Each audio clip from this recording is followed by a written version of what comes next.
everybody, welcome to the show.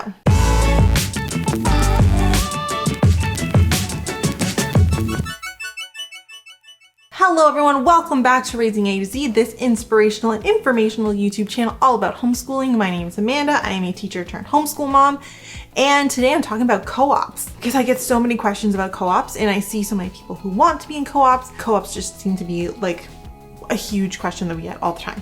So today we're going to talk a little bit about co-ops, where to find them, how to start one, the different kinds of co-ops, everything you need to know about co-ops basically is what we're going to cover in this video. Before I do that though, why don't you guys take a second to subscribe and click the bell so that you can see more videos from me. And if you really like this video in particular, make sure you give it a thumbs up. Let's start with what is a co-op. So a co-op is basically a group of families that come together to cooperatively educate their children. That is the definition of a co-op. Basically, it is a group of families that come together on a regular basis to socialize and educate their children together. Pretty much everybody I know is either in a co-op or they're looking for a co-op. And sometimes finding a co-op is tough. If you're not already in a co-op or you don't have like an in to a co-op, finding a co-op can be tricky for a lot of reasons. First off, one of the big things I find is that there are a lot of different kinds of co-ops out there. I'm going to tell you what they are. So first off, you're going to have some groups that are public co-ops versus private co-ops. So for example, there is a group here in Greater Sudbury. They get together on Fridays, and basically it is a Facebook page. Anybody who's homeschooling can join it, and they just put up where they're going, what they're doing, and anybody who is in our area can go and join them at that place on that day. Then you have other groups that are more private co-ops. So they are usually much smaller. They are a select number of people.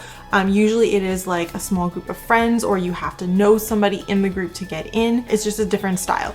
Some people prefer having this, knowing that it's going to be the same people all the time to foster really close relationships. Some people are just looking for a place to let their kids run and hang out, and that's a different thing altogether, right?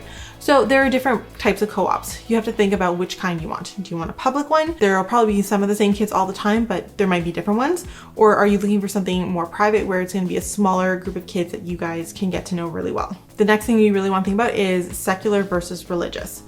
Some co-ops are incredibly religious. Their faith is like the central part of their co-op. If that is not something you want, you're going to want to look for something much more secular. There's nothing wrong with either one, but it is something to be aware of, that there are different co-ops and that is just how they are. Religious versus secular co-ops is something to consider. I have seen issues with some people who, and it wasn't their fault, they didn't know that they could join other co-ops. They didn't think about starting another co-op. The only co-op that they knew of was one that was a little bit more on the public side. And so they went, and it was a very, very conservative Christian co-op. And when they showed up, they did not meet the expectations of a Christian co-op. And so there was a lot of like tension between the parents, especially over what was going to be taught, who was going to be there, what kind of holidays they're going to celebrate, how they're going to celebrate them. And so that caused a lot of like tension and friction because this family was not Christian and they were definitely more on the liberal progressive side of things. And so it caused a lot of tension. That was probably not the best co-op for them to join. I'm not saying the way they were treated was right. It was not.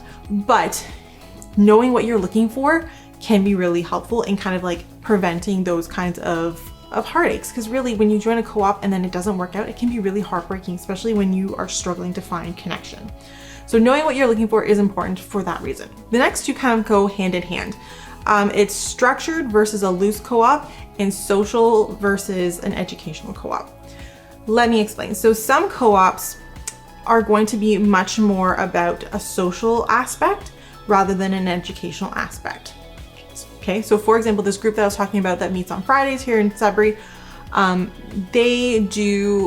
it's much more about like a social aspect. So yes, there's an activity to do, and yes, there's different things to do, but predominantly what they're doing is getting the kids together to meet friends, to have fun, to play, to hang out. That's their kind of focus.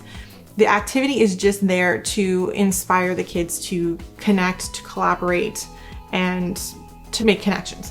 That's their kind of focus for their group. Then you will have other groups where their focus is much more educational. So the point of their group is I've seen co-op groups where they get together and they actually have a curriculum. So they've picked out, the parents have come together and picked out a science curriculum. And every time they meet once a week, the family number one, that parent teaches lesson number one in their curriculum to all the kids and they do the activity. Then lesson number two is done by the second family. They take care of it, they teach it all. That's how they do that. And then lesson number three is taught by family number three and they teach that lesson and they're in charge of that lesson. And so basically they're working their way through a curriculum. It is highly educational. Yes, there is a play aspect and a fun aspect that kids do their activity in their lesson and then they hang out. But the primary goal of their group is to teach a lesson. I've also seen groups where the goal is education, like we said, but it's a little bit more loose in the sense that there's no curriculum. So every week it is one parent's job to teach a subject or a lesson on something that they feel comfortable teaching. So some parents tend to teach art, some tend to teach more of a science focus, some have like a social studies aspect, some are really into like literature and they teach writing. Whenever it's their turn, that's what they teach. So there's like that kind of approach as well. So really you just need to think about what kind of approach are you thinking about, because doing a social co-op can be a lot less work, because basically you just need to get together once a week or every other week or once a month, whatever it is, and have something the kids can do that's fun. Whereas an educational co-op, it is going to be more work because at some point you're going to have to teach a lesson. And some people don't feel comfortable doing that in front of others. Some people really, they're like, we're good education-wise, I just need a place for my kids to go and play. It's different. Every family has different unique needs and different unique approaches and what they want. You just need to kind of know what you want and what you're getting into. And then, like I said, structured versus loose, it kind of falls into that. So some places, some co-ops are gonna have very loose structures where it's kind of like, hey, we're gonna show up on this day, we're gonna play at this park, and we're just gonna have fun. I've seen co-ops where that literally is a like set park date. Everyone meets up at park. Occasionally they switch it up to go to a different park on a different side of town, but like that's kind of their like MO. It's very simple, very loose. That's what's happening. And like I said, other groups are very structured. We meet at this time, at this place, we do this activity following this curriculum, and this is when we have lunch, and then we're gonna do this. Like it's very structured. Some people do really well under that. Some people do not do very well under that. You kind of need to know what you're going for and what you want to get. Like I said, the groups where the focus is socialization tend to be a little looser, whereas the groups that are more educational based are going to be a little more structured. But like I said, there's also going to be like a spectrum of where each group falls on that line. So before you even look for a homeschool group, I always recommend sit down and think about what are you hoping to get out of a homeschool co-op? What are you hoping to for your kids? What are you hoping that you are going to get? What are your expectations for yourself? Like, are you comfortable teaching a lesson? Are you comfortable helping out? Those are all things you need to think about before you even start looking for a co-op. And like, also, I want you to think about what your time commitment can be. For example, some co-ops meet once a week and it's like a 2-hour activity on a Friday. Some meet once a month, but it's a full day. It is like a 9 a.m. to 4 p.m. kind of thing, or 3 p.m. kind of thing. Are you comfortable doing that once a month, or are you more like a 2 hours once a week kind of person? I've also seen people who have been in co-ops where there was like one day was an educational day and then one day was like a park date. So they actually had 2 days a week that they were getting together, and to be part of the co-op, you had to do both. So those are things to think about. What is the time commitment you're willing to put into a group? Because there is going to be a time commitment. You want to be there on a regular basis because that's how groups stay connected and stay together. But obviously you need to know that you can actually feasibly do that time commitment. And especially if there's an educational component, you're going to have to be teaching whatever it is once a week or once a month or every couple weeks. You need to be able to like know that you have the time to commit to teaching and prepping for those lessons for a group of however many kids there are. So these are just things to think about before you start looking for a homeschool co-op. So then how do you find a co-op? So I know a lot of people out there are just, how do we find a co-op? How do we find a co-op? Amanda, how do you find a co-op? Where did you find your co-op? Are there other co-ops that we can join? There's a lot of questions about co-ops and how to find them. Like I said, public versus private co-ops are two very different things. So some co-ops are very public, some are very private. Private co-ops, you're going to have a much harder time finding because they're private. It's usually, like I said, much smaller, so it's much more difficult to find. So my first recommendation I find that Facebook is kind of the best place to find co-ops. Basically, my recommendation is to go onto Facebook and find your local homeschool Facebook page. So whether it is the Sudbury Homeschooling Facebook page, whether it is the Chatham homeschooling page, the Ottawa Rideau homeschooling page, I guarantee you that there is probably a homeschooling page for people in your town, in your geographical area. So I would start there. Find that page and then see who's there, see who the members are, and you can always ask, hey, I'm looking for a co-op, I'm looking for people to meet up with, this is what I'm looking for, does anyone know of any groups in the area?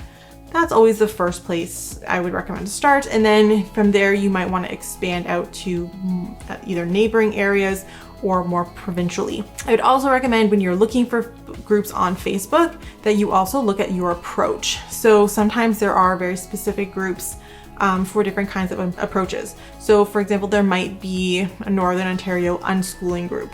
I don't know if there is, but there might be something like that. For example, there might be a Charlotte Mason homeschooling group in your area. And so whatever your approach is, you might actually be able to find those. That's another thing to add in when you're searching, to find more Facebook pages. From there, once you're into a group or whatever, then you can definitely ask about either finding people to meet up with or asking specifically about different co-ops or groups that are meeting on a regular basis. That's a great place to start. Outside of that, unless you know somebody who is running a co-op, it can be kind of tricky to find a private one. It's a little bit difficult to find other co-ops, but it's not that hard to start one. So basically this year, we started a co-op with a couple of families that are local. We decided they were all homeschooling. Some of them are homeschooling for the first time, some of them are more long-term homeschoolers, and we decided to meet on a regular basis. And so we decided to start a co-op this year, and so far it's gone really, really well. So all you really need to start a co-op is 2 to 3 families. That's all you really, really need. If you have 2-3 families, that's more than enough to start a co-op. And all you need to do from there is have 2 or 3 families minimum that are going to agree to meet on a regular basis. And whatever that regular basis may be, whether it's once a week, once a month, every other week, like that's up to you guys. But that's all you need is you need 2 to 3 families minimum and a regular meeting time. It's really that simple. Then you need to decide what you guys want to do during your co-op times. So our group, for example, we decided we want to meet once a week on Thursday morning for about 2.5 hours, and we rotate houses. So for example, this past week it was my turn, so everybody comes to my house, and while we're here at my house, I plan the activity that's happening. So I went and we did this leaf scavenger hunt where we went in the woods and we looked and identified different types of leaves. That was the activity that I planned because it was my day to organize it. We did the activity and then the kids played for a little bit. Everyone packs a lunch. So we just kind of say it's lunchtime and pull out their lunch bags. They eat their lunch, they play for a few more minutes, and then they go home. Oh, they clean up too. But that's like our routine. And then next week it'll be another person's turn. We'll go to their house, they'll have an activity for us, and we'll play, we'll have lunch, we'll clean up, and then we'll go. It doesn't have to be complicated. So really, if you have 2 or 3 families that are willing to have similar, do something like that, that's all you really need to start a co-op. You know, if you want in the future, if let's say our group in whatever, let's say we're the same group in 5 or 6 years and we're like, hey, we want to do like a specific class, or we want to find a curriculum that we want to do, or we're going to say like when we meet, everyone's going to do a science experiment, we can totally do that.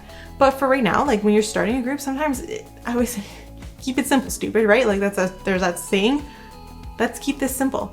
We just can have, like I said, just rotating houses, which is really nice because then I only really need to worry about my house being somewhat decent once a month, because there's about 4 or 5 families, about 4 families in our group. I don't have to clean my house spotless every week. I don't have to get worried that people are going to come over. It's once a month.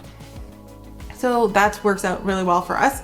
And we only have to worry about 1 activity a month, and everyone brings their own lunch and everyone has a good time. That's all we need to worry about. That's all we need to do. And that's how easy it is to start a co-op. So really all you need is a couple of families who are willing to meet regularly and some kind of plan for who's going to plan an activity that time. That's it. It can be as simple as that. And that's great, because co-ops are not supposed to be things that become stressful or that you're exhausted or that you can't imagine, like it causes you anxiety to go to them. It's supposed to be something that is fun for your kids, that gets them socialized, that they can learn something a little bit, and that they are going to be able to make friends and make connections with people. That's why we have co-ops. That's why co-ops are important. It's because people want to be able to socialize and make connections with people. And it's important for parents who are homeschooling their kids to have someone to talk to as well. Like having a co-op, once the kids go and start playing, we can sit down and just like chat and say like, hey man, this week was tough. Like this didn't work out. Do you have any suggestions? Or what curriculum are you using? Do you find it's working? How do you like that? Like we can have conversations about homeschooling, because it's hard to have those conversations with people who are not homeschooling. They just don't get it, right? Their answer when you're having a rough day or things aren't working well is just to, well, send them back to school. And it's not that simple, right? Like that's not what we're asking for. We need a place to vent with people who understand what we're going through. And so that's why co-ops are important. It's not just for the kids, it's for you as a parent as well.